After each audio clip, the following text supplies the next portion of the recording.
오늘 함께 보실 말씀입니다. 보실 말씀은 예레미야서 1장 4절부터 9절까지 말씀입니다.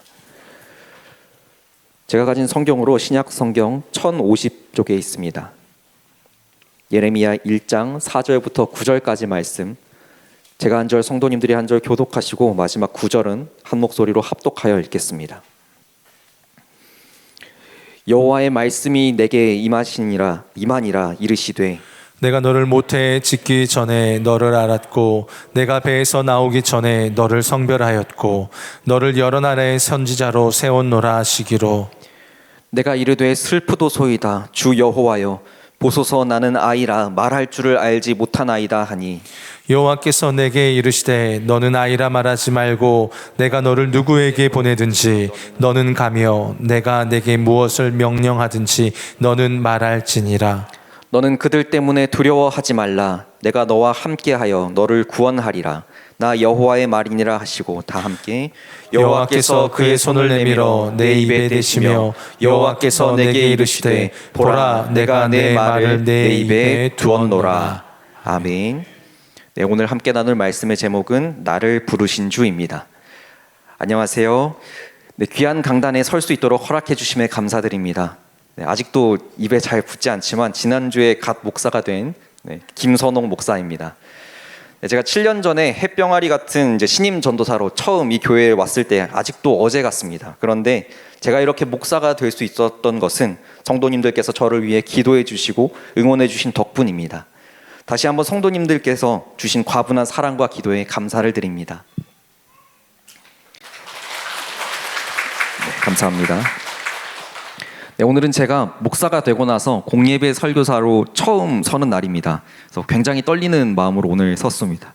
그래서 하나님께서 제게 어떤 말씀을 전하라고 말씀하실지 계속 기도하면서 말씀을 보고 있었는데 계속해서 떠오르는 한 가지 말씀이 있었습니다. 그런데 이 말씀으로 설교를 하면 사실 말씀을 해석하고 전하기보다는 그냥 제 간증이 될 것 같더라고요. 그래서 혹시나 다른 말씀이 없을까요? 하고 계속해서 말씀을 찾아봤는데 그래도 여전히 이 말씀이 계속 떠오르게 하셨습니다. 그래서 오늘 이 말씀을 하나님께서 전하시기를 원하시는구나 하고 생각하고 오늘 이 말씀을 전해보고자 합니다. 네, 어떤 사람이 가진 그 직업이 그 사람의 성향이나 적성과 너무 잘 맞아서 이 사람은 마치 이 일을 하기 위해 태어난 사람 같다라는 생각이 들면 그걸 하늘로부터 받은 일이라고 해서 천직이라고 부릅니다. 여러분 혹시 손흥민 선수가 축구 선수가 아니라 다른 것을 했다면 혹시 뭐가 됐을지 혹시 상상해 보신 적이 있으신가요? 네, 한때 인터넷에 손흥민 선수가 만약에 아시안 게임에서 금메달을 못 따고 이제 군대를 갔다가 이제 말뚝을 박았다면 어떻게 됐을까 하고 이제 주임원사 마크를 달고 있는 손흥민 사진이 이제 돌아다녔었던 적이 있습니다. 네, 이게 물론 그렇게 안 될 거다라는 확신이 있으니까 이게 유머로 돌아다녔겠죠. 네, 손흥민 선수는 사실 축구를 굉장히 잘하는 축구 선수입니다. 양발 모두 다 잘 쓰기로 유명하고 그리고 뭐 달리기, 패스, 슈팅 같은 축구를 할 수 있는 모든 재능이 출중한 사람입니다. 또 뿐만 아니라 손흥민 선수는 꾸준히 운동하고 자신을 관리할 수 있는 성실함도 있고 그러면서도 자기를 자랑하지 않고 동료를 먼저 생각하는 이타적이고 겸손한 마음까지 갖추고 있는 선수입니다. 거기다가 가정 환경까지도 축구 교육에 대해서 명확한 철학을 가지고 있는 아버지를 만나서 어렸을 때부터 체계적으로 훈련을 받을 수가 있었습니다. 이렇게 손흥민 선수는 재질, 재능 그리고 가정 환경까지 정말 완벽하게 축구 선수를 하기 위해서 태어난 사람 같다라고 볼 수 있겠습니다. 여러분 혹시 주변에서 이 사람은 이게 천직이야 라고 할 만한 사람을 혹시 보신 적이 있으신가요? 손흥민 선수뿐만 아니라 어떤 직업이든 직업에 딱 맞는 적성이나 재능 혹은 직업 정신을 가지고 있는 분들을 우리는 TV에서나 혹은 우리 주변에서 실제로 만나볼 수 있을 겁니다. 그런데 혹시 여러분은 목사가 천직인 분을 혹시 만나보신 적이 있으신가요? 네, 물론 저는 봤어요 라고 생각하시는 분도 많으실 겁니다. 그만큼 우리 주변에 훌륭하신 목사님들이 많이 계시니까요. 하지만 제가 비록 이제 된 지 일주일밖에 안 된 목사 경력이 굉장히 짧은 사람이지만 그럼에도 감히 말씀드리건대 이 세상에 목사가 천직인 사람은 목자이신 예수님 말고는 아마 단 한 명도 없을 겁니다. 오늘 읽은 본문 말씀은 선지자 예레미야가 하나님의 말씀을 처음 듣고 선지자로 부르심을 받은 그날의 이야기입니다. 모든 선지서는 시작할 때 이렇게 시작합니다. 누구의 아들 누구에게 여호와의 말씀이 임하시니라. 이때는 이렇게 선지자들이 하나님께 직접적인 계시를 받을 시대였습니다. 하나님의 목소리를 직접 들을 수 있다니 생각만 해도 가슴이 떨리는 그런 설레는 일입니다. 만약에 선지자를 말씀을 전하는 일종의 설교자로서 본다면 이때의 선지자들은 역사상 가장 축복받은 설교자들이었을 겁니다. 여러분, 목회자를 양성하는 신학교랑 신학대학원에서 꼭 필수로 들어가는 과목이 바로 설교학입니다. 설교학. 설교학에서 가장 중요하게 배우는 것은 설교란 성경에 기록된 과거와 우리가 살고 있는 지금 사이에 다리를 놓아서 연결하는 것이라는 겁니다. 즉, 성경이 기록된 그때 당시 사람들에게 하나님께서 말씀하고자 하셨던 하나님의 뜻을 먼저 찾고 그 뜻을 오늘날 지금 우리가 살고 있는 이곳의 상황과 환경 그리고 설교를 듣는 청자들의 삶의 자리에 딱 알맞게 적용해서 그때 이렇게 말씀하신 하나님께서 지금 우리에게는 이렇게 말씀하신다를 찾아서 전달하는 게 설교라는 거죠. 네, 듣기만 해도 머리가 어질어질하시죠? 그런데 이때 선지자들은 그런 복잡한 과정이 필요 없었던 겁니다. 하나님께서 청중들의 상황과 환경에 딱 맞는 아주 따끈따끈한 말씀을 다이렉트로 선지자들에게 바로 주셨고 그 선지자들은 그 말씀을 그대로 들고 나가서 사람들에게 전하고 선포하기만 하면 되었던 거죠. 선지자들은 지금의 설교자들보다 훨씬 더 직관적으로 하나님의 대언자, 하나님의 입술로서의 역할을 감당했습니다. 그렇다면 그렇게 영광스럽고 위대하고 심지어 쉽기까지 한 하나님의 선지자가 되는 게 얼마나 개인에게 축복된 일이고 기뻐할 일이었을까요? 실제로 오늘 본문 말씀을 보면 예레미야 1장 4절에서 5절 말씀에서 하나님께서 예레미야를 굉장히 영광스럽게 콜링하시는 장면이 나옵니다. 4절 5절 말씀 제가 읽겠습니다. 여호와의 말씀이 내게 임하니라. 이르시되 내가 너를 모태에 짓기 전에 너를 알았고 내가 배에서 나오기 전에 너를 성별하였고 너를 여러 나라의 선지자로 세웠노라 하시기로. 네, 와, 이렇게 근사한 소명이 있을 수가 없겠죠. 하나님께서 내 어머니 태에 내가 만들어지기 이전부터 나를 아시고 계획하셨는데 심지어는 그게 한 나라도 아니고 여러 나라의 하나님의 말씀을 선포하는 열방의 선지자가 되게 하겠다는 계획이었던 거예요. 이렇게 영광된 일을 하나님께서 내가 태어나기 이전부터 내게 주시겠다고 계획하셨다면 이것이야말로 하나님께서 내게 주신 일, 천직이 확실할 겁니다. 자, 그렇다면 당연히 예레미야는 기쁘면서도 겸손한 마음으로 그 소명을 받들었어야 됐겠죠. 그런데 오늘 말씀을 보면 예레미야의 반응이 좀 이상한 것 같습니다. 6절을 제가 읽겠습니다. 내가 이르되 슬프도소이다 주 여호와여 보소서 나는 아이라 말할 줄을 알지 못하나이다 하니 하고 예레미야가 말했습니다. 하나님 입장에서는 이게 아닌데? 라고 생각할 만한 반응이었습니다. 그런데 놀랍게도 부르심에 이런 반응을 보인 것은 예레미야가 처음이 아니었습니다. 출애굽기 3장 4장 말씀을 보면 모세가 하나님께 처음으로 부르심을 받는 장면이 나옵니다.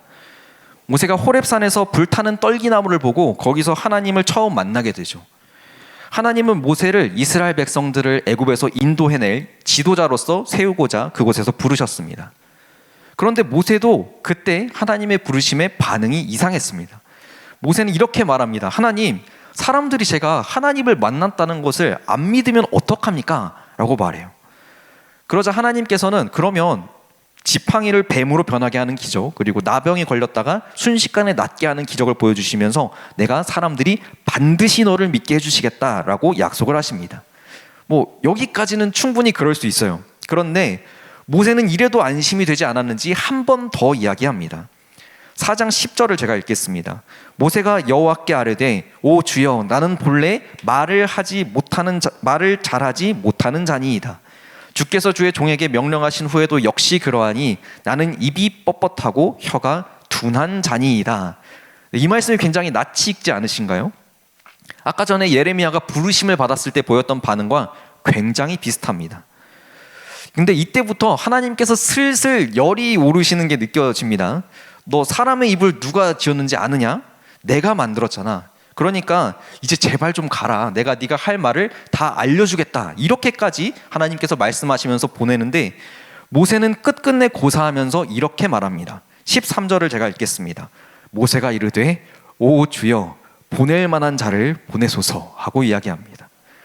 성경에 보면 모세의 이 말을 듣고 하나님이 모세에게 노하셨다라고 되어 있습니다. 성경을 보면서 뭔가 악행을 한 것이 아니고 순수하게 하나님을 짜증을 유발해가지고 노하시게 한 사례는 아마 모세가 유일하지 않을까 싶습니다. 우리가 굉장히 위대한 지도자로 기억하고 있는 모세도 이렇게 찌질하기가 그지없는 모습을 보일 때가 있었다는 거죠. 자, 그런데 제가 이 이야기를 단순히 웃기기 위해서 말씀을 드린 것이 아닙니다. 성경에 이렇게 반복적으로 하나님의 소명을 사양하고 거절하는 사례가 많이 적혀 있을 이유가 있을까요? 이게 어떤 교훈을 줄 수 있는 일화는 분명 아닌 것 같은데 이게 왜 이렇게 성경에 여러 번 등장하고 있는 걸까요? 그건 이것이 실제로 소명을 받을 때 자연스럽게 부름받은 사람이 할 수밖에 없는 고백이기 때문입니다. 그리고 이것은 저 역시도 마찬가지였습니다. 네, 저는 목회자 가정에서 태어나지도 않았고 어렸을 적 저의 꿈 역시도 목사가 아니었습니다. 저는 단지 제가 자주 아팠거든요. 제가 아픈 게 싫어서 다른 사람들이라도 좀 아프지 않았으면 하는 그런 바람에 의사가 되고 싶어 했었던 병약한 어린이였습니다. 네, 굉장히 운이 좋게도 이 의사라는 장래 희망이 이제 사회적으로도 되게 인정받고 돈도 충분히 많이 벌 수 있는 응원받기에 좋은 장래 희망이었던 거예요. 또 마침 제가 공부를 재밌어 하는 편이었기 때문에 저도 주변에 있는 사람들도 제가 커서 분명 의사가 될 것이다 라고 믿었습니다. 하지만 곧 그 막연한 소망과 흥미 정도로는 의사가 되기 위한 공부를 다 할 수 없다라는 것을 깨닫게 됩니다. 분명히 가진 힘을 전부 다 짜내서 공부에 다 쏟아 부어봤는데 올라갈 수 있는 수준의 한계가 있는 거예요. 그런데 이 생활을 15년은 더 해야 의사가 될 수 있다는 말을 들었습니다. 그래서 중학생 때 처음으로 그렇게 생각했습니다. 그냥 한번 해보고 싶다가 아니라 이게 정말로 내 삶의 목표가 될 만한 일인가? 이 의사라는 일이 내가 정말 삶을 다 바쳐서 하고 싶은 일인가? 이렇게 생각해 봤는데 아무리 생각해도 그렇게까지는 의사가 되고 싶지 않더라고요. 그렇게 어린 시절부터 평생 꿈이라고 생각하고 추구해왔던 것이 사실은 허울뿐이었다는 걸 깨닫고 나니까 저는 그때 마치 끈이 떨어져 버린 연처럼 삶의 의욕을 완전히 잃어버렸습니다. 가족들도 처음에는 제가 무슨 일이 있는지 몰랐는데 제가 학교도 안 가고 계속 집에만 박혀 있다는 사실을 알고서는 가족들이 모두 충격에 빠졌습니다. 그렇게 방황하는 저를 두고 기도하시던 부모님이 저를 어떻게든 살리시려고 제게 하나님을 만나게 해주려 무던히 애를 쓰셨습니다. 저희 집이 전남 순천이었거든요. 그런데 집이 있는 순천에서 차로 2시간 반을 가면 부산에 갈 수 있습니다. 근데 부산에 있는 교회로 교회를 옮기고 주말이면 그 부산에 있는 기도원 한켠에 있는 작은 컨테이너 방에서 내 가족들이 이렇게 끼어서 잠을 자면서 기도하는 날들이 이어졌습니다.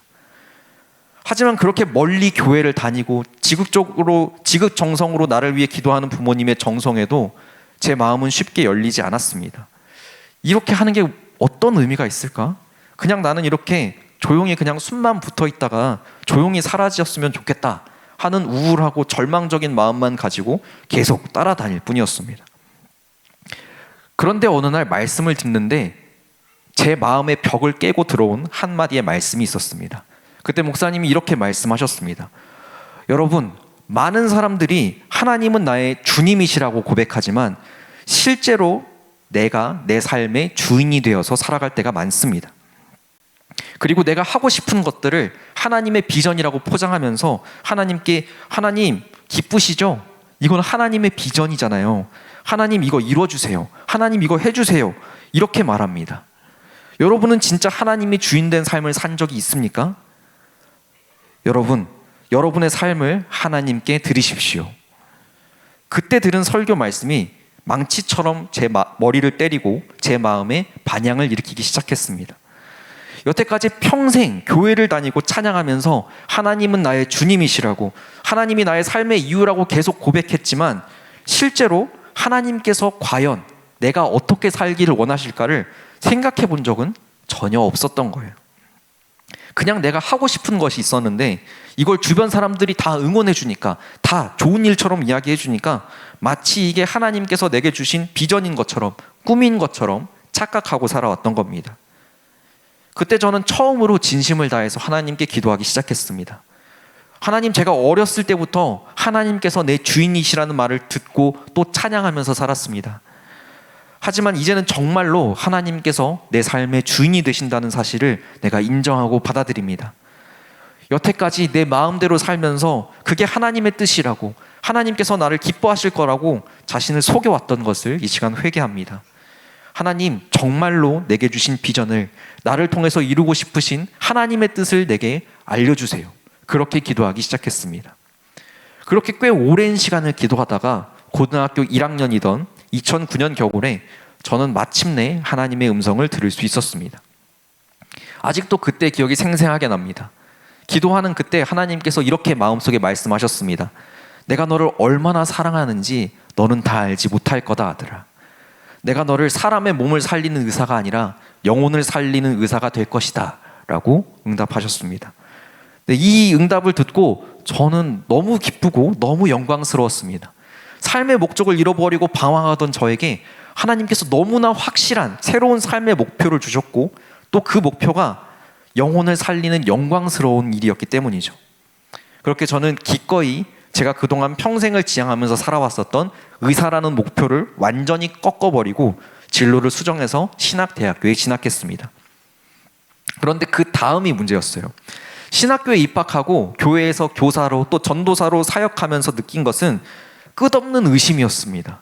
그렇게 확실하게 하나님의 소명을 받았는데도 불구하고 하나님께서 정말로 나를 이 일로, 이 목회의 길로 부르신 것이 맞을까? 내가 잘못 들은 것이 아닐까 하는 의심이었습니다. 왜냐하면 아무리 봐도 저는 목회에 전혀 적성이 맞지 않았기 때문입니다. 네, 저를 조금이라도 좀 아시는, 제 성향을 아시는 성도님들은 다 아시겠지만 저는 정말 소심한 사람입니다. 극도로 소심한 대문자 아이인 사람인데요. 네, 교회에서 아이들하고 놀아주는 건 괜찮아요. 아이들 되게 좋아하거든요. 놀아주는 건 괜찮은데 뭐가 문제냐면 신방 전화를 할 때 부모님들께 전화를 해야 됩니다. 근데 부모님들 얼굴을 뵌 적이 잘 없어요. 얼굴도 알지 못하는 어른들에게 제가 전화를 받는 것도 좀 두려워하는 편인데, 제가 직접 얼굴도 모르는 아이들의 부모님께 전화를 직접 걸어가지고 아이가 잘 지내고 있는지, 내일 교회 나오는지를 물어봤어야 했던 겁니다. 이게 너무 제게는 어려운 일이었어요. 그리고 이제 전도사가 되고 교사가 되니까 이제 행사를 기획해야 되잖아요. 근데 저는 레크레이션이나 장기자랑 이런 거 나가서 하는 것도 굉장히 부담스러워하는 사람입니다. 근데 이제는 제가 나와서 MC를 봐야 되는 거죠. 그리고 행사를 기획하고 진행까지 전부 해야 하는 겁니다. 그리고 정말 또 힘들었었던 것이 바로 신방입니다. 신방. 하루는 저희 교회 학교 학생 중에 한 명이 아팠어요. 그래서 이 학생 병문안 겸 신방을 간 일이 있었습니다. 그런데 마침 그 학생이 이제 아파서 고생을 하다가 잠이 든 겁니다. 그러니까 어떻게 됐겠습니까? 부모님하고 이제 같이 신방을 하게 된 거죠. 부모님 앉아 계시고 저 앉아 있고, 마침 그래도 선생님이 한 분 따라오셔서 이제 이렇게 앉아가지고 신방을 했는데, 와, 무슨 말을 해야 되는지 하나도 모르겠는 겁니다. 정말 다행히 그때 같이 계셨던 선생님께서 대화를 잘 이끌어가 주셔서 이제 저는 가만히 앉아 있었죠. 가만히 앉아 있고 부모님 말씀 고개를 끄덕끄덕하면서 잘 듣고 있다가 이제 가기 전에 마지막으로 가정을 위해서, 아픈 아이를 위해서 기도해주고 나왔습니다. 정말 큰일이었습니다. 직접 해보기 전까지는 저는 전도사가 이런 걸 해야 되는지 전혀 몰랐어요. 이런 일들을 전도사님, 목사님들이 하시는지를 전혀 알지 못했습니다. 자, 그런데 여러 가지 이런 난관 중에서도 가장 저를 힘들고 고통스럽게 했던 것은 바로 강단 위에 서서 말씀을 전하는 일에 중압감이었습니다. 물론 제가 소심한 성격이긴 하지만 그래도 제가 어느 정도 지적인 호기심이 있기도 하고 인정받고 싶은 요구가 있었거든요. 그래서 어렸을 때부터 학교에서 손들고 발표하는 건 잘했습니다. 그래서 설교를 하는 것도 비슷하지 않을까? 발표랑 크게 다르지 않을 것 같은데 설교도 괜찮겠지라고 생각했는데, 이건 교만해도 너무나도 교만한 생각이었습니다. 그냥 학교에서 공부한 걸 발표하는 건 사람들이 그냥 아, 이 친구 공부를 참 열심히 했구나, 내용이 유익하네, 이 정도로 넘어갈 수 있지만 설교는 하나님께서 말씀하시는 걸로 받아들인단 말이죠. 내가 까딱 잘못해서 잘못된 말을 하면 성도님들이 잘못된 것을 하나님의 말씀으로 믿을 수도 있겠다, 이렇게 생각하니까 설교하기 전날에 잠을 못 자겠는 겁니다. 근데 심지어는 그 말씀을 전부 다 잘 알아듣는 어른 성도님들, 지금 계신 성도님들처럼 어른분들께 전하는 것도 어려운데 아직 글도 잘 못 쓰고 한글을 잘 떼지 못한 어린 아이들에게 전해야 될 때 정말 하루하루 피가 마르는 것 같은 느낌이었습니다. 근데 교회 좀 오래 다니신 분들은 제가 처음 교회 왔을 때 그래도 제가 좀 늘씬하고 이제 훤칠했었던 모습을 기억하실지 모르겠습니다. 지금 제가 이렇게 통통한 배가 나온 아저씨가 됐지만 제게도 그런 시절이 있었죠. 그런데 만약에 제게 혹시 다시 그때로 돌아가고 싶냐라고 물어보신다면 저는 절대로 돌아가지 않을 겁니다. 신경을 너무 많이 써서 제가 그때 일주일의 절반은 소화 불량 상태로 있었어요. 그래서 소화가 안 되니까 밥을 이틀에 한두 번 먹었습니다. 네, 살이 찔 수가 없겠죠. 대신에 얼굴이 좀 많이 부어서 사람들이 피곤해 보인다는 얘기를 참 많이 하시더라고요. 다른 것 때문에가 아니라 설교 부담 그 하나 때문에 신경성 소화장애가 걸릴 정도로 그만큼 설교는 저에게 굉장히 큰 부담이었습니다. 이렇게 사역을 해보니까 이제 비로소 알게 되는 게 아, 목사님들이 정말 대단한 분들이셨구나라는 걸 알게 됐습니다. 그동안 조금 더 목사님들을 존경하면서 대해드리지 못한 게 너무 죄송스럽더라고요. 그리고 그 다음으로 느껴진 것은 과연 내가 평생 이 부담을 계속 지고 갈 수 있을까 걱정이 되기 시작했습니다. 물론 성향이 아이여서 안 맞는 건 그럴 수 있죠. 그런데 하나님의 말씀을 대신 전한다는 중압감, 그리고 교회 혹은 부서의 대표가 되어서 뭔가를 결정하고 책임져야 한다는 그 부담감이 감히 사람이 감당할 수 있는 것이 아니었습니다. 그런 부담감을 느끼고 나니까 저도 예레미야와 또 모세와 같은 고백을 하나님께 할 수밖에 없었습니다. 주님, 저는 주님의 말씀을 전할 만한 능력이나 자격이 없는 사람입니다. 진짜 정말로 저를 이 길로 부르신 게 맞나요? 저 말고 분명 이걸 더 잘할 수 있는 사람이 있을 텐데요. 왜 하필 저를 부르셨어요? 이런 의문들이 계속해서 저를 괴롭히는 중에 저는 사역을 했습니다. 그런데 어느 날 기도하는 중에 하나님께서 제게 이렇게 말씀하셨습니다. 꼭 네가 잘해야만 내가 너를 부를 수 있는 건 아니지 않니? 하고 말씀하셨어요. 하나님께서 저를 부르신 것이 제가 목회를 잘할 것 같아서, 목회가 제 적성에 잘 맞기 때문에 부르신 게 아니었던 겁니다. 그날 하나님은 제게 오늘 읽은 말씀 예레미야서 1장 말씀을 펴서 읽게 하셨습니다. 그 중에서 제가 예레미야 1장 7절 말씀이 눈에 들어왔는데 함께 예레미야 1장 7절 말씀을 한 목소리로 읽어보겠습니다. 시작. 여호와께서 내게 이르시되 너는 아이라 말하지 말고 내가 너를 누구에게 보내든지 너는 가며 내가 내게 무엇을 명령하든지 너는 말할지니라. 아멘. 이 말씀을 보고 나서 저는 제 소명을 다시 한번 확인해 볼 수 있었습니다. 하나님께서는 제 삶의 주인으로서 저를 부르셨고 저는 그 부르심에 하나님의 종으로서 응답했습니다. 그 부르심에는 어떤 인간의 합리적인 이유도 필요 없고 그저 하나님의 그 위대하신 계획 안에 저를 포함하신 하나님의 선택만이 있을 뿐이었습니다.